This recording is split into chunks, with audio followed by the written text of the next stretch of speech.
আমরা আসলে যখন অপরাধ করি তখন কিন্তু এই জিনিসগুলো মনে করিনি। আমরা যখন অন্যায় করি তখন কিন্তু এইগুলো জিনিসগুলো মনে করিনি যে আমি অন্যায় করলে আমার সাজা হবে, আমাকে পুলিশ ধরবে, আমাকে আইনের কাঠগড়ায় দাঁড়াতে হবে। আমি একসময় পুলিশ কর্মকর্তা ছিলাম, এখন বা আর্মি কর্মকর্তা ছিলাম বা সরকারি কোনো কর্মকর্তা ছিলাম, সেই ক্ষেত্রে আমার 7 খুন মাফ হয়ে যাবে, এই রকম মনে করেন অনেক কর্তা ব্যক্তি। তো তাদের দৃষ্টি আকর্ষণ করতে চাই, অপরাধ করে যে কখনো বাঁচা যায় না এটা নিশ্চিত 100%। তো সেই জিনিসটি আপনাকে বুঝতে হবে। এটা যদি আমরা বুঝতে না চাই, আমরা বুঝতে যদি না পারি, তাহলে আমরা আহাম্মক হিসাবে নিজেকে গণ্য করি। তো এই বাংলাদেশের মানুষ, আপনারা জানেন যে আমাদের সবার পরিচালক রয়েছেন একজন আল্লাহ পাক। আপনি সারা পৃথিবীতে কোথায় পালাবেন?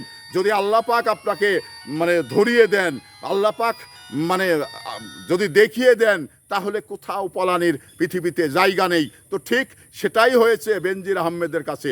যখন বাংলাদেশ থেকে পালিয়ে গেল তখন কিন্তু বেনজির আহমেদ নিশ্চিত হয়েছিল যে আমাকে কেউ আর ধরবে না, আমাকে কেউ আর দেখতে পাবে না। তো সেটা আহাম্মক, এই বেনজির আহমেদ আমি মনে করি আহাম্মক, কারণ অন্যায় করে যে বাঁচা যায় না এটাই কিন্তু দৃষ্টান্ত।